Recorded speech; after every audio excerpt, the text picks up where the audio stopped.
Pour soutenir la chaîne, Buy Me a Coffee. Merci. Des fleurs pour Algernon.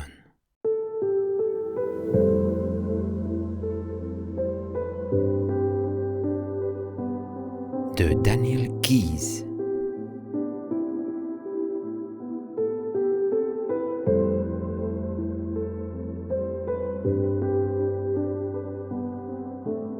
Quatrième partie. 21 avril.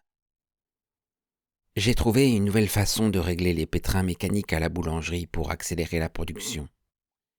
Mr. Donner dit que cela lui fera économiser sur les frais salariaux et augmenter les bénéfices. Il m'a donné une prime de $50 et $10 d'augmentation par semaine. Je voulais inviter Joe Carp et Frank Rayleigh à déjeuner pour fêter cela, mais Joe avait des choses à acheter pour sa femme et Frank devait déjeuner avec son cousin. Je pense qu'il leur faudra du temps pour s'accoutumer aux changements qui se produisent en moi.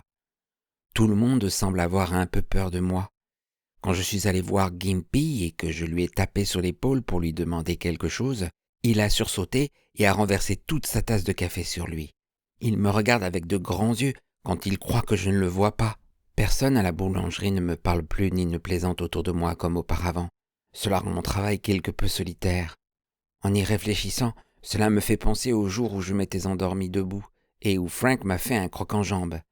La douce odeur chaude, les murs blancs, le ronflement du four quand Frank ouvre la porte pour changer les pains de place. Soudain, je tombe. Je me retiens. Le sol manque sous moi et ma tête frappe contre le mur. C'est moi, et c'est pourtant comme si quelqu'un d'autre était là, à terre. Un autre Charlie. Il n'y comprend rien, il se frotte la tête, il lève des yeux ronds sur Frank, grand et mince, puis sur Gimpy, qui est tout près, massif, poilu, le visage gris avec de gros sourcils qui cachent presque ses yeux bleus. « Laisse le gosse tranquille, » dit Gimpy. « Pourquoi, bon Dieu, faut-il que tu t'en prennes toujours à lui, Frank ?»« Bah, » fait Frank en riant. « Ça ne lui fait pas de mal. Et il ne se rend compte de rien, n'est-ce pas, Charlie ?» Charlie se frotte la tête et se fait tout petit. Il ne sait pas ce qu'il a fait pour mériter cette punition, mais il y a toujours le risque qu'elle ne s'arrête pas là. « Mais toi, tu te rends compte ?» dit Gimpy, qui s'approche en claudiquant à cause de sa chaussure orthopédique. « Alors, pourquoi diable t'en prends-tu toujours à lui ?» Ils s'asseyent tous deux à la longue table, le grand Frank et le lourd Gimpy, et ils roulent les petits pains qui doivent être cuits pour la fournée du soir. Ils travaillent un moment en silence, puis Frank s'arrête, repousse sa toque blanche en arrière. « Hé Gimpy, tu crois que Charlie pourrait apprendre à faire des petits pains ?» Gimpy s'appuie d'un coude à la table de travail. « Pourquoi est-ce que tu ne le laisses pas tranquille ?»« Mais non, je dis ça sérieusement, Gimpy. Je parie qu'il pourrait apprendre quelque chose d'aussi simple que de faire des petits pains. » Cette idée semble plaire à Gimpy qui se retourne pour regarder Charlie. « C'est peut-être une idée que tu as là. Hé, Charlie, viens ici une minute. » Comme il le fait généralement quand les gens parlent de lui, Charlie a baissé la tête et regarde ses lacets de souliers. Il sait comment les lacer et les nouer. Il pourrait faire des petits pains. Il pourrait apprendre à battre, rouler, tordre et modeler la pâte pour en faire des petits pains. Frank le considère avec incertitude. « Peut-être que nous ne devrions pas, Gimpy. Ce n'est peut-être pas bien. Si un innocent est incapable d'apprendre, peut-être ne devons-nous pas essayer ?»« Laisse-moi faire, » dit Gimpy qui s'est maintenant emparé de l'idée de Frank. « Je pense qu'il peut peut-être apprendre. Écoute, Charlie, veux-tu apprendre quelque chose ? Veux-tu que je t'apprenne à faire des petits pains comme nous le faisons, Frank et moi ?» Charlie le regarde avec de grands yeux, son sourire s'efface de son visage. Il comprend ce que veut Gimpy et il se sent coincé. Il veut faire plaisir à Gimpy, mais il y a quelque chose dans le mot « apprendre », quelque chose qui lui rappelle de sévères punitions. Il ne se souvient pas quoi, seulement une main blanche et maigre, levée, qui le frappe pour lui faire apprendre quelque chose qu'il ne peut comprendre. Charlie recule, mais Gimpy lui prend le bras. « Hé petit, n'aie pas peur, nous n'allons pas te faire de mal. Regarde-le qui tremble comme s'il allait tomber en petits morceaux. Regarde Charlie, voilà une jolie pièce porte-bonheur toute neuve pour que tu joues avec. » Il ouvre la main et lui montre une chaînette avec une médaille ronde en laiton brillant où on lit la marque d'un produit à faire les cuivres. Il tient la chaînette par le bout et la médaille luisante en métal doré tourne lentement et reflète la lumière des tubes fluorescents. La médaille a un éclat qui rappelle à Charlie, il ne sait trop quoi. Il ne tend pas la main pour la prendre. Il sait qu'on est puni si l'on tend la main pour prendre les choses des autres. Si quelqu'un vous le met dans la main, c'est très bien, mais autrement, c'est mal. Lorsqu'il voit que Gimpy lui offre la médaille, il hoche la tête et sourit de nouveau. « Cela, il le comprend, » dit Frank en riant. « quand on lui donne quelque chose qui brille. » Frank, qui a laissé Gimpy conduire l'expérience, se penche en avant, très excité. « Peut-être que s'il a terriblement envie de cette babiole et que tu lui dises qu'il l'aura s'il apprend à faire des petits pains avec la pâte, peut-être que cela marchera. » Pendant qu'ils apprennent à Charlie comment s'y prendre, d'autres ouvriers boulangers viennent se rassembler autour de la table. Frank les oblige à s'écarter un peu et Gimpy détache un morceau de pâte pour que Charlie s'exerce. Parmi les spectateurs, il est question de parier sur les chances de Charlie d'apprendre ou de ne pas apprendre à faire des petits pains. « Regarde-nous, » dit Gimpy en posant la médaille à côté de lui sur la table pour que Charlie la voie bien. « Regarde et fais tout ce que nous faisons. Si tu apprends à faire des petits pains, tu auras cette jolie pièce porte-bonheur toute neuve. » Charlie se tasse sur son tabouret et regarde avec attention Gimpy prendre le couteau et couper une tranche de pâte. Il suit chaque mouvement quand Gimpy roule la pâte pour en faire un long rouleau, la brise et la tord en rond en arrêtant de temps en temps pour la saupoudrer de farine. « Regarde-moi maintenant, » dit Frank. Et il refait ce qu'a fait Gimpy. Charlie s'embrouille. Il y a des différences. Gimpy écarte les coudes quand il roule la pâte comme des ailes, alors que Frank tient ses coudes contre lui. Gimpy garde les pouces réunis aux autres doigts quand il travaille la pâte, mais Frank la travaille avec le plat des paumes, les pouces en l'air, séparés des autres doigts. S'inquiéter de ces détails empêche littéralement Charlie de bouger quand Gimpy lui dit « Vas-y, essaie. » Charlie secoue la tête. « Écoute, Charlie, je vais te le refaire lentement. Regarde bien tout ce que je fais et fais chaque chose en même temps que moi. Compris? Mais essaie de te souvenir de façon à pouvoir refaire l'opération tout seul. Maintenant, vas-y, comme cela. » Charlie fronce les sourcils en regardant Gimpy détacher un morceau de pâte et le rouler en boule. Il hésite, puis il prend le couteau, coupe une tranche de pâte et la pose au milieu de la table. Lentement, en gardant les coudes écartés exactement comme le fait Gimpy, il la roule en boule. Il regarde ses mains et celles de Gimpy et il fait attention à garder ses doigts exactement dans la même position, les pouces contre les autres doigts, légèrement arrondis. Il faut qu'il le fasse bien, comme Gimpy lui demande de le faire. De vagues échos en lui disent « Fais-le bien et ils t'aimeront bien !» Et il désire que Gimpy et Frank l'aiment bien. Lorsque Gimpy a fini de faire une boule de sa pâte, il se redresse et Charlie en fait autant. « Eh, c'est formidable! Regarde, Frank, il en a fait une boule. » Frank hoche la tête et sourit.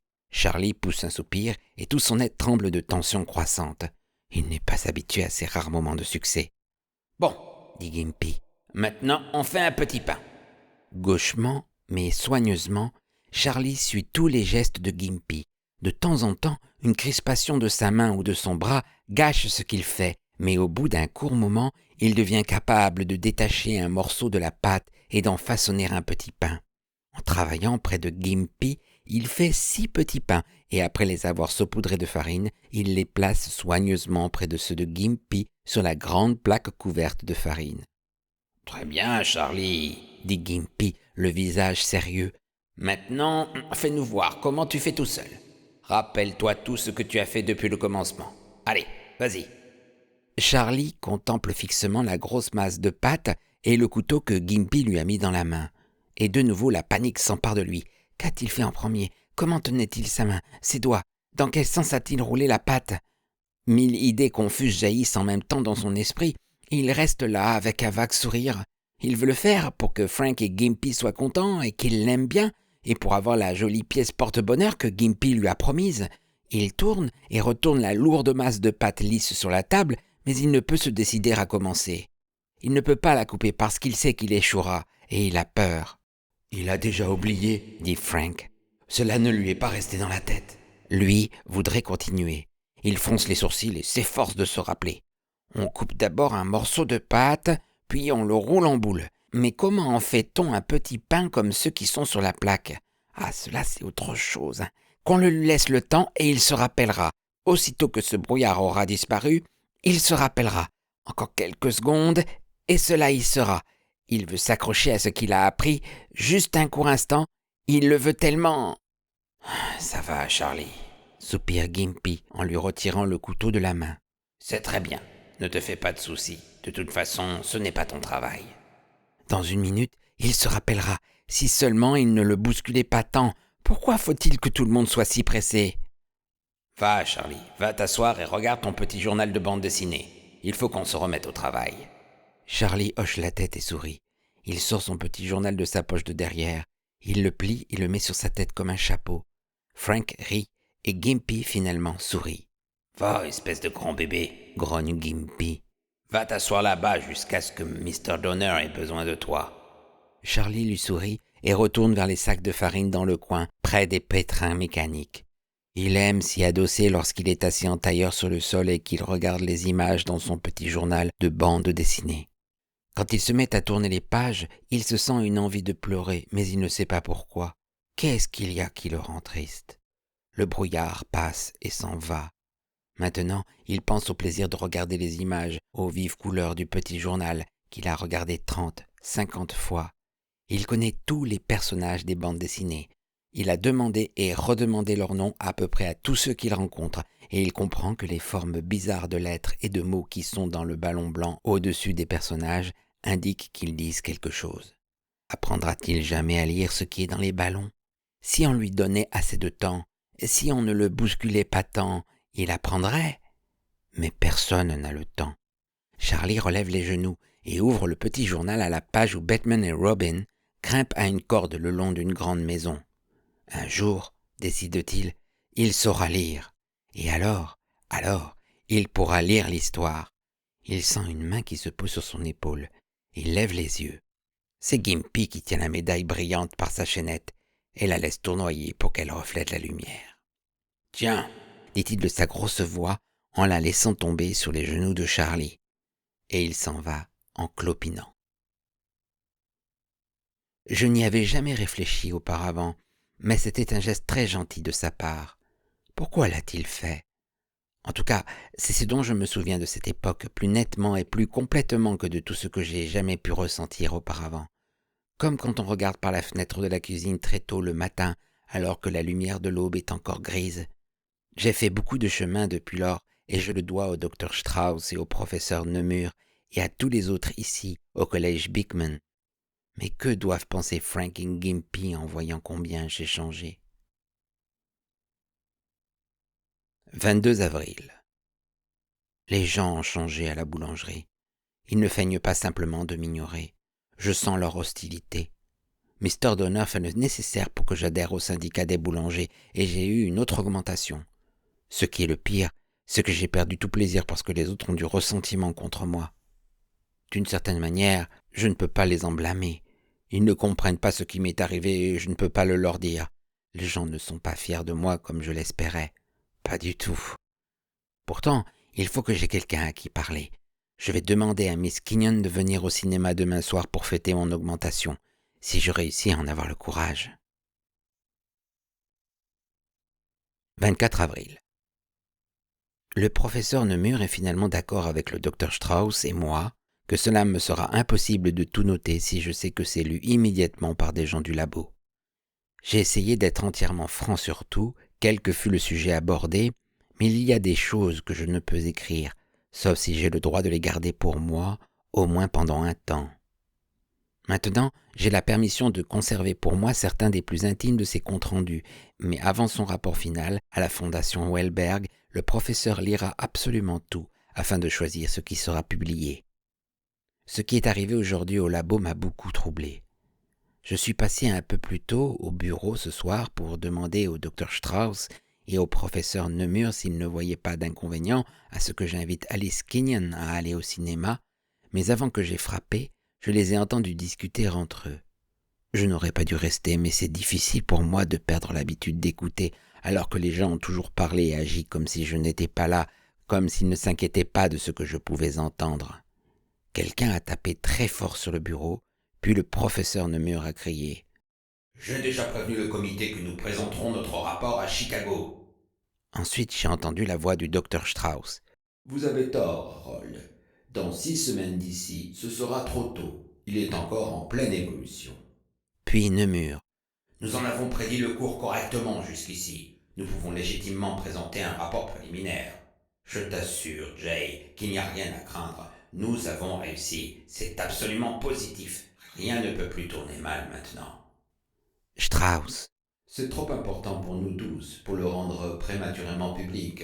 Vous prenez sur vous cette responsabilité. » Nemur.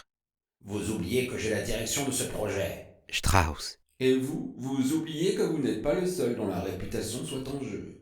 Si nous avançons trop maintenant, toute notre hypothèse se trouvera exposée aux attaques. » Nemur. « Je ne crains plus maintenant une régression. J'ai tout contrôlé et recontrôlé. Un rapport préliminaire ne risque pas de nous faire du tort. Je suis certain que rien ne peut plus tourner mal. » La discussion continua ainsi, Strauss disant que Nemur guignait la chaire de psychologie à Holston, et Nemur répliquant que Strauss n'avait cure que de ses recherches psychologiques.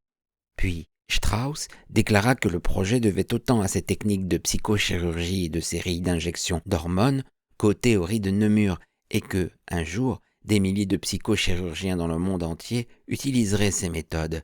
Mais là-dessus, Nemur lui a rappelé que ces nouvelles techniques n'auraient jamais vu le jour sans sa théorie originelle. Ils s'appelèrent l'un l'autre de toutes sortes de noms, opportunistes, cyniques, pessimistes, et je finis par m'en effrayer.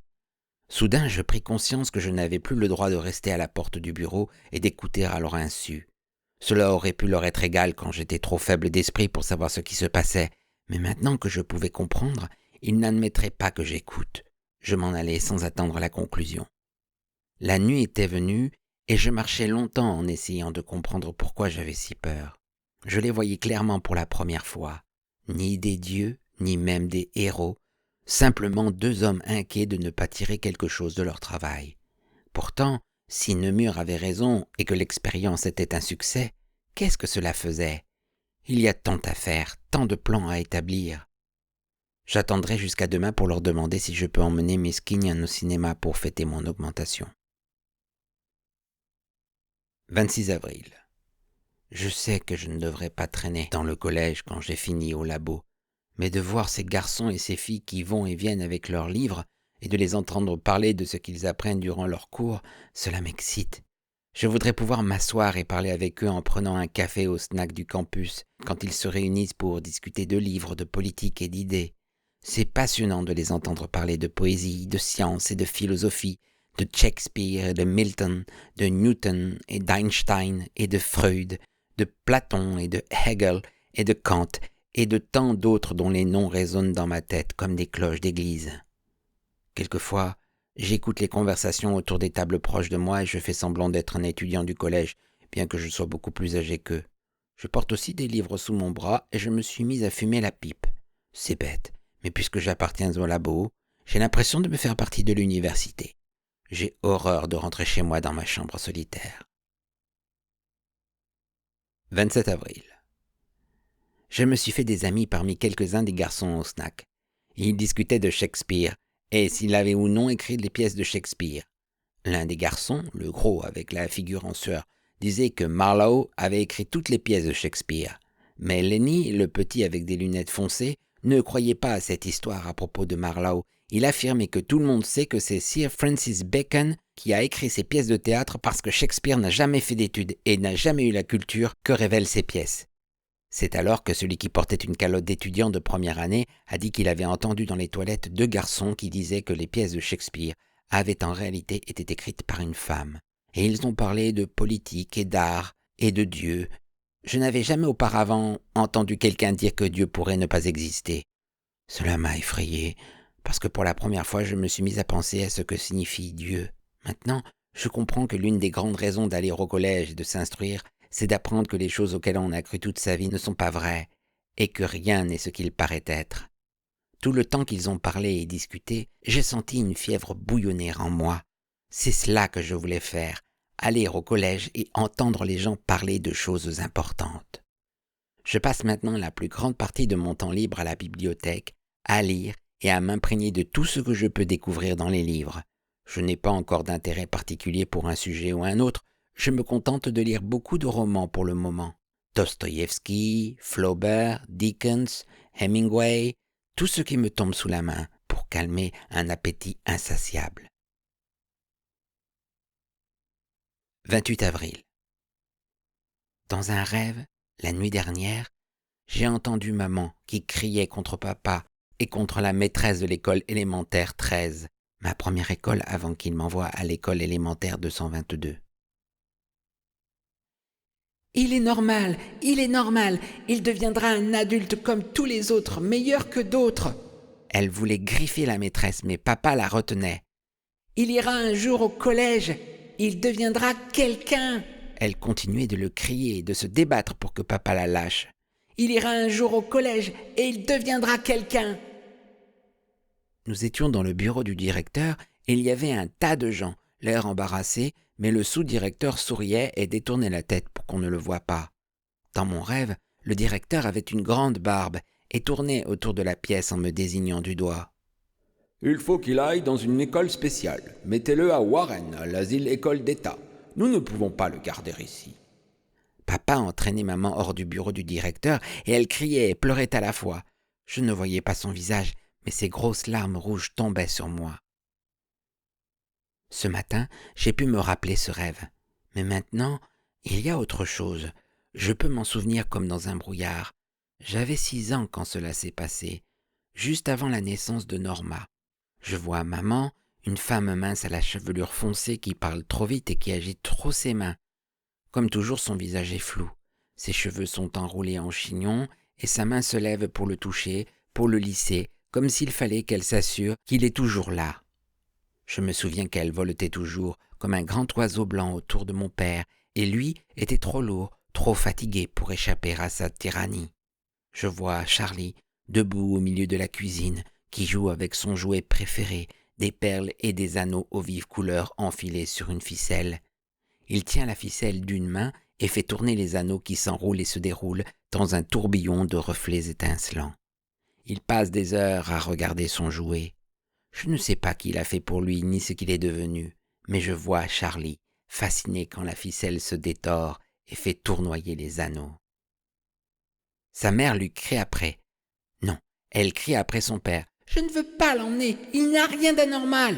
« Rose, cela ne servira à rien de continuer à prétendre qu'il n'a rien d'anormal. Regarde-le simplement, Rose, il a 6 ans et... »« Ce n'est pas un idiot, il est normal, il sera comme tout le monde !» Il regarde tristement son fils avec son jouet, et Charlie sourit et lui montre pour lui faire voir comme c'est joli quand il tourbillonne. « Range ce jouet !» crie maman, et brusquement elle l'arrache de la main de Charlie et le jette sur le sol de la cuisine. « Va jouer avec tes cubes alphabétiques !» Il reste là, effrayé par cette explosion soudaine. Il se fait tout petit, ne sachant ce que sa mère va faire. Son corps se met à trembler. Ses parents se disputent et leurs voix qui vont et viennent provoquent en lui une sensation de contraction douloureuse et de panique. « Charlie, va au cabinet, tu ne vas tout de même pas faire dans ton pantalon !» Il veut lui obéir, mais ses jambes sont trop molles pour bouger. Ses bras se lèvent automatiquement pour se protéger des coups. « Pour l'amour de Dieu, Rose, laisse-le tranquille, tu l'as terrifié, tu fais toujours cela et le pauvre gosse... »« Alors pourquoi ne m'aides-tu pas ? Il faut que je le fasse tout moi-même. Tous les jours, j'essaie de le faire apprendre, de l'aider à rattraper les autres. Il a l'esprit lent, c'est tout, mais il peut apprendre comme tout le monde. » « Tu te fais des illusions, Rose. Ce n'est pas honnête, ni envers nous, ni envers lui, de vouloir le croire normal, de vouloir le dresser comme s'il était un animal qui puisse apprendre à faire des tours. Pourquoi ne le laisses-tu pas tranquille ? » Parce que je veux qu'il soit comme tout le monde. Tandis qu'ils se disputent, la sensation qui contracte le ventre de Charlie devient plus forte. Il a l'impression que ses intestins vont éclater et il sait qu'il devrait aller au cabinet comme elle le lui a répété si souvent. Mais il ne peut pas marcher. Il se sent l'envie de s'accroupir là, dans la cuisine. Mais c'est mal et elle le frappera. Il voudrait son jouet avec les perles et les anneaux. S'il l'avait et qu'il le regarde tourner et tourner, il pourrait se contrôler et ne pas faire dans son pantalon. Mais son jouet est tout défait. Il y a des anneaux sous la table et d'autres sous l'évier et la ficelle est près de la cuisinière. Il est très étrange que je puisse me rappeler nettement leur voix alors que les visages sont toujours brouillés et que je n'en vois que les contours vagues. Papa massif et faible, maman mince et vive. En les entendant maintenant, par-delà les années se disputer, j'ai envie de leur crier « Mais regardez-le, là, par terre. Regardez donc Charlie. Il faut qu'il aille au cabinet. » Charlie reste là à agripper et à tirer sa chemise à carreaux rouges pendant qu'ils continuent de discuter. Les mots sont comme des étincelles de colère qui jaillissent entre eux, une colère et une culpabilité qu'il ne peut pas discerner. À la rentrée, il retournera à l'école élémentaire 13 et il redoublera sa classe. « Pourquoi ne veux-tu pas voir la vérité ? La maîtresse dit qu'il n'est pas capable de suivre une classe normale. »« Cette garce de maîtresse! Oh, je pourrais même trouver des mots qui lui conviennent mieux. Qu'elle recommence avec moi et je ferai plus que d'écrire simplement à l'inspection. Je lui arracherai les yeux à cette sale putain. Charlie, pourquoi te tortilles-tu comme ça? Va au cabinet, vas-y tout seul, tu sais où c'est. » « Ne vois-tu pas qu'il veut que tu l'emmènes ? Il est terrifié. »« Ne t'occupe pas de ce sale-là. Il est parfaitement capable d'aller au cabinet tout seul. Le livre dit que ça lui donne confiance en lui et un sentiment de réussite. » La terreur qui le guette dans cette petite pièce froide et carrelée l'envahit. Il a peur d'y aller tout seul. Il tend la main pour prendre la sienne et sanglote. « Cab, cab !» Et d'une tape, elle repousse sa main. « Non !» dit-elle sévèrement. « Tu es un grand garçon maintenant. Tu peux y aller tout seul. Va tout droit au cabinet et baisse ton pantalon comme je t'ai montré. Je te préviens que si tu fais dans ton pantalon, tu auras une fessée. » Je peux presque sentir en ce moment ses intestins qui se tordent et se nouent tandis que ses parents sont penchés sur lui pour voir ce qu'il va faire. Il ne geint plus, il pleure doucement et quand soudain il ne peut plus se contrôler, il sanglote et se cache la figure dans les mains tandis qu'il se salit. À cette sensation molle et tiède se mêlent le soulagement et la crainte. Elle va le nettoyer et comme elle le fait toujours, elle lui donnera une fessée. Elle s'approche de lui en criant qu'il est un vilain petit garçon et Charlie court vers son père pour qu'il le protège. Brusquement, il se souvient qu'elle s'appelle Rose et lui, Matt. C'est drôle d'avoir oublié le nom de ses parents. Et Norma. Bizarre que je n'ai pas pensé à eux pendant si longtemps. Je voudrais pouvoir maintenant voir le visage de Matt pour savoir ce qu'il pensait à ce moment. Tout ce que je me rappelle, c'est que, lorsqu'elle s'est mise à me donner la fessée, Matt Gordon s'est détourné et est sorti de l'appartement. Je voudrais voir plus nettement leur visage.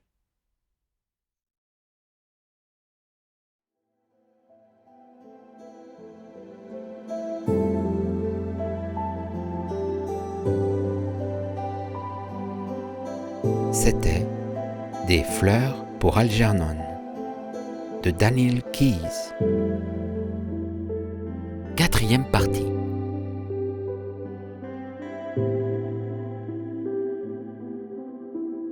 Si vous avez apprécié cette lecture, merci de liker, commenter et de vous abonner à la chaîne. À bientôt.